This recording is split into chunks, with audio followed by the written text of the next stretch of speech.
아들 힐링 요가 시간입니다. 오늘은요, 설 명절 후에 다이어트법 정리했습니다. 반가우시죠? 어떠신가요? 명절 후에 체중 안정적이신가요? 아, 나 이거 큰일 났다. 이런 느낌 좀 있으신가요? 제가 81kg 나갔다가 51kg까지 체중을 뺐었잖아요. 아마 아는 분들은 아실 것 같은데요. 다이어트하고 제가 그랬어요. 살 30kg 이상 뺀 사람, 뭐 10kg만 뺀 사람하고는 말이 안 통하겠다. 진짜 독해야지 빼겠더라고요. 그래서 그때 제가 새겼던 말은요. 성곽자줄 중에서 이런 말씀 하셨더라고요. 얼마나 욕심이 많으면 네 뱃속에 있는 변도 못 내보내느냐. 아, 이 말을 들으면서 그렇게 부끄럽더라고요. 그래서 그렇구나. 내가 욕심쟁이고 이기적이라서 뱃속에 있는 노폐물도 못 비우고 있구나. 이렇게 생각하면서 매일 삼천배 하면서 살을 뺐던 기억이 있습니다. 근데 얼마나 독해야 되는지를 알기 때문에 다시는 그 몸무게로 내려가지 못할 것 같긴 한데요. 우선 다이어트를 원하시면 왜 다이어트를 하고 싶은지 그 원인을 반드시 이렇게 좀 정리해야 될 것 같고요. 그리고 이게 다이어트를 하고 나서는 반드시 요요가 온다. 이렇게 얘기를 하잖아요. 그럼 왜 요요가 오는지, 그걸 어떻게 막아야 되는지 함께 좀 정리하고 고민해보는 그런 시간도 함께 됐으면 해요. 다이어트는 마르는 게 아니라요. 더 건강하고 활기차게, 그래서 보람된 삶을 살기 위해서 하는 게 다이어트죠. 그러니까 자신의 좀 이미지를 위해서 살을 뺀다 하는 거는 위험할 수밖에 없을 것 같아요. 이게 이제 너무 지나치게 되면 골다공증이나 소화기 장애부터 여러 가지 증상이 나타나잖아요. 저는 선수 생활 때 부러진 허리 때문에 체중을 조절하지 않을 수가 없었거든요. 그래서 허리가 아프시다거나 무릎이 약한 분들은 배가 나오면 안 될 것 같고요. 약간 저체중에 들어가는 게 도움이 될 수가 있고요. 혈압이 높다거나 고지혈증이거나 위장이나 대장에 이상이 있는 분들도 체중이 과도하게 많아지는 걸 좀 예방해야 될 것 같은데요. 혹시나 나는 그냥 외모 때문에 이런 분들은 오드리 헵번의 모습을 좀 기억하셔도 좋을 것 같아요. 성형도 하지 않고 점이나 주름도 제거하지 않은 그런 모습으로 봉사하다가 삶을 마감하셨죠. 그게 진정한 아름다움이 아닌가 싶습니다. 그래서 우선은 이 정도로 이제 다이어트에 대한 개념을 정리를 하고요. 그러면 체중을 조절하려면 어떻게 해야 하는가 하는 실전으로 좀 들어가 볼게요. 첫 번째는 운동하기 전에 워밍업을 10분 이상은 해야 되고요. 그리고 20분에서 40분 정도는 헉헉거리면서 진땀이 날 정도로 운동을 해야지만 지방이 타고 근육량을 적정량 유지할 수 있는데요. 운동 끝나고 나서는 한 15분 정도, 그러니까 워밍업보다 조금 더 길게 쿨다운하는 시간을 갖고 마지막에 요가도 하시고 명상도 한다면 더 이상 좋을 수 없는 그런 다이어트법이 될 수가 있고요. 운동 중이나 후에는 반드시 따뜻한 음료를 드시는 게 지방을 태우는데 효과적입니다. 그리고 공복에 운동을 하는 게 지방을 태우고 체중을 조절하는 데 도움이 될 수 있는데요. 공복으로 하면 근육량이 빠지는데요 하는 분들도 꽤 계세요. 그래서 다이어트를 시작하기 전에는 스스로의 지방량과 근육량, 그리고 그 뼈의 건강 상태를 꼭 점검을 하시고 나서 각자의 상태에 맞게 하는 게 중요한 게요.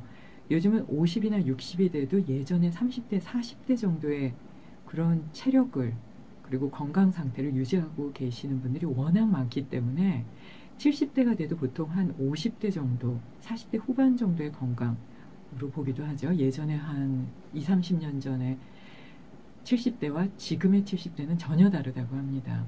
그래서 그 상태를 꼭 점검을 하고 그리고 운동을 하시는 게 도움이 될 수가 있고요. 아침에는 갑자기 일어나서 운동하시게 되면 젖산이 쌓이고 관절에 무리가 오니까요. 그때는 명상이나 호흡이나 기도를 하는 게 도움이 될 수가 있고요. 과격하게 좀 내가 열심히 해보겠다 하는 건 해 지기 바로 전에 하는 게 하루의 피로를 좀 풀고 노폐물을 배출하는 데 도움이 될 수 있다고 봅니다. 그리고 야외에서 운동할 경우에 꼭 마스크 착용하셔야 되고요. 양말이나 운동화, 그러니까 꼭 기능성 운동화를 착용하시는 게 관절과 근육을 건강하게 유지하는 데 도움이 될 수 있다고 보는데요. 남자분들의 경우에는 근육량이 그래도 많기 때문에 우선은 여자보다 다이어트가 쉽다고 합니다. 부럽죠? 근데 근육량이 많기 때문에요. 우선은 이완을 하는 요가나 스트레칭, 유산소 운동이 도움이 되고요. 여자분들은 지방이 많기 때문에요. 근력 운동을 하면서 유산소 운동을 곁들여서 하는 느낌으로 하는 게 도움이 될 수 있다고 봅니다.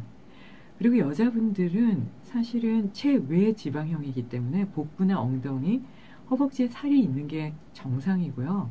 남자분들은 체내 지방형이기 때문에 배가 조금만 나와도 위험할 수 있어서 꼭 살을 빼라고 하죠. 예전에 비너스나 클레오파트라, 서씨 부인 다 통통했잖아요. 그러니까 너무 지나치게 살을 빼지 않으려고, 살을 빼려고 노력하지 않으셨으면 합니다.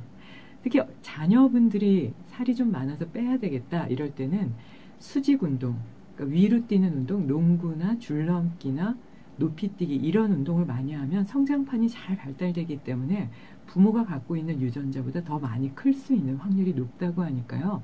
무거운 걸 든다거나 관절을 무리하게 움직이게 하는 직선 운동은 피하고요. 위로 뛸 수 있는 수직 운동을 권해주는 게 도움이 될 수가 있습니다. 허리가 아픈 분들은 무거운 드는 운동은 피하시는 게 좋고요. 무릎이나 발목이 약한 분들은 지나치게 뛰거나 언덕에서 걸어 내려오거나 뛰는 이런 운동은 좀 피하는 게 도움이 될 수가 있는데요.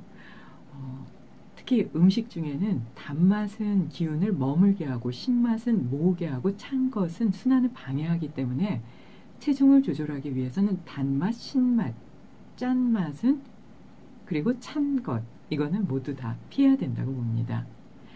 그리고 음식 전후, 섭취 전후에는 물을 많이 드시면 살이 찌거든요. 그래서 많이 먹는 대회에 보면 옆에 물을 넣고 계속 물을 넣으면서 음식을 밀어 넣듯이 먹잖아요. 그래서 음식 드시면서 물을 먹게 되면 원래 먹는 양의 몇 배나 먹어도 배가 약간 허전하다 하는 가짜 위장이 만들어지기 쉬우니까요. 이 부분도 좀 조심해야 되겠죠. 그리고 튀긴 음식이나 해진 이후에 먹는 것, 그리고 술과 담배는 지방을 분해하는 효소를 죽이기 때문에 원치 않는 부위, 특히 배나 등이나 엉덩이 아래 이런 데에 살이 많이 붙는다고 보니까요. 체중 조절을 원하는 분들은 술을 드시면서 튀긴 음식이나 담배를 핀다거나 이런 것도 탄산음료를 드신다면 체중 조절은 좀 거리가 멀어질 것 같습니다. 그럼 다이어트에 도움이 되는 운동법, 명상음악과 함께 해보실까요?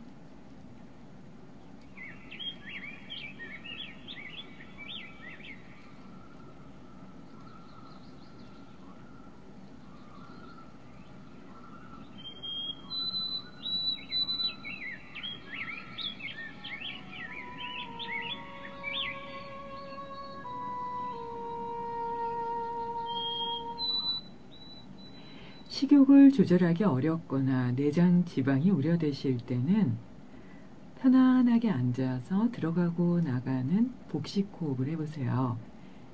그리고 숨이 원활해지면 1초에 숨을 마시고 내쉬는 풀무호흡을 100번 정도 반복합니다. 풀무호흡은 체내 지방을 태우고 노폐물을 배출하는 데 도움이 될 뿐 아니라 감정을 고요하게 해서 요요 현상이 일어나는 걸 예방할 수 있습니다. 허리와 발목이나 무릎, 고관절에 이상이 없는 분들은 일어나서 가볍게 뛰는 동작을 한번 해보세요.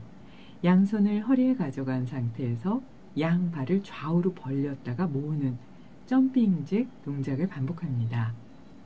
이때 머리 높이가 위아래로 움직이지 않도록 무릎을 구부린 상태로 하나, 둘, 셋, 넷, 다섯 정도의 속도를 유지하면 무릎이나 발목, 허리를 보호할 수 있을 뿐 아니라 노폐물을 배출하고 지방을 태우는 데 도움이 될 수 있습니다.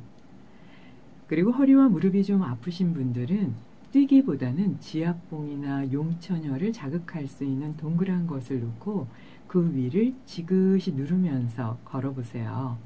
소화력이 증강되고 명치에 쌓인 스트레스를 해소하는 데 도움이 될 수 있습니다. 그리고 자리에 편안하게 앉아서 들어가고 나가는 숨의 흐름을 보면서 고요한 명상의 시간을 가져보세요.